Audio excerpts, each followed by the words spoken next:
അടുത്ത വർഷം നടക്കാനിരിക്കുന്ന ICC ഏകദിന ലോകകപ്പിനുള്ള ഇന്ത്യൻ ടീം കോമ്പിനേഷനെ കുറിച്ചുള്ള ചില സൂചനകൾ നൽകിയിരിക്കുകയാണ് ക്യാപ്റ്റൻ ശുഭ്മാൻ ഗിൽ. സൗത്ത് ആഫ്രിക്കയിൽ ഉൾപ്പെടെ 3 രാജ്യങ്ങളിലായിട്ട് ഏകദിന ലോകകപ്പ് നടക്കാനിരിക്കെ ഇന്നലെ ഇംഗ്ലണ്ടിൽ ആരംഭിച്ച ഏകദിന പരമ്പര കേട്ടോ. അതിൽ ആദ്യ മത്സരത്തിൽ ഇന്ത്യ വിജയിച്ച് 1-0 പരമ്പരയിൽ ലീഡ് ചെയ്തിരിക്കുകയാണ്. ആദ്യ മത്സരത്തിന് മുന്നോടിയായിട്ടുള്ള വാർത്താ സമ്മേളനത്തിൽ ഗില്ല് സംസാരിക്കുമ്പോഴാണ് കേട്ടോ സ്ക്വാഡിനെ കുറിച്ചുള്ള കുറച്ച് കാര്യങ്ങൾ വ്യക്തമാക്കിയത്. ഇപ്പോൾ ഏകദിന ടീമിന്റെ ഭാഗമല്ലാത്ത മലയാളി സൂപ്പർ താരം സഞ്ജു സാംസൺ ഉൾപ്പെടെയുള്ളവർക്ക് പ്രതീക്ഷ നൽകുന്നതാണ് കേട്ടോ അദ്ദേഹത്തിന്റെ വാക്കുകൾ. കഴിഞ്ഞ 2 T20 ലോകകപ്പുകളുടെയും ഭാഗമാവുകയും അവസാന തവണ പ്ലെയർ ഓഫ് ദി ടൂർണമെന്റ് ആയിട്ടുള്ള താരം കൂടിയാണ് സഞ്ജു സാംസൺ. ഭാഗ്യം കൂടി തുണച്ചാൽ അടുത്ത ഏകദിന ലോകകപ്പിലേക്കും അദ്ദേഹത്തിന് നറുക്ക് വീഴുമെന്നുള്ള കാര്യത്തിൽ യാതൊരു ഡൗട്ടുമില്ല. ഇംഗ്ലണ്ടിൽ ഇപ്പോൾ കളിക്കാനിരിക്കുന്ന ഏകദിന പരമ്പര സാഹചര്യങ്ങളുമായി അടുത്ത ലോകകപ്പിലെ ചില സമാനതകളുണ്ട് എന്നും ശുഭ്മാൻ ഗിൽ ചൂണ്ടിക്കാണിച്ചു കേട്ടോ.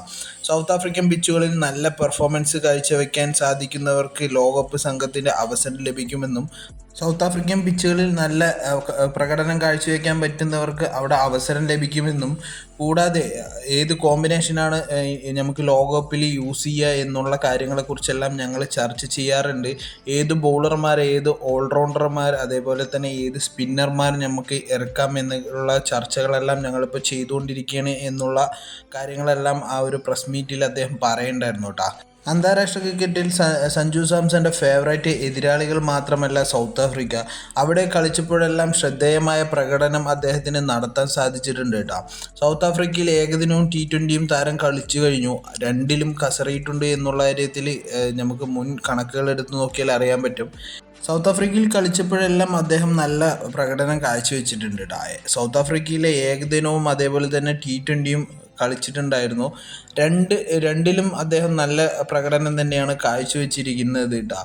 ഏകദിനത്തിൽ 2 ഇന്നിങ്സുകളാണ് സഞ്ജു സാംസൺ സൗത്ത് ആഫ്രിക്കയിൽ ബാറ്റ് ചെയ്തിരിക്കുന്നത്. 60 എന്ന ശരാശരിയിലാണ് അദ്ദേഹം ബാറ്റ് ചെയ്തിരിക്കുന്നതും 87 സ്ട്രൈക്ക് റേറ്റ് ആണ് കേട്ടോ അദ്ദേഹത്തിനുള്ളത്.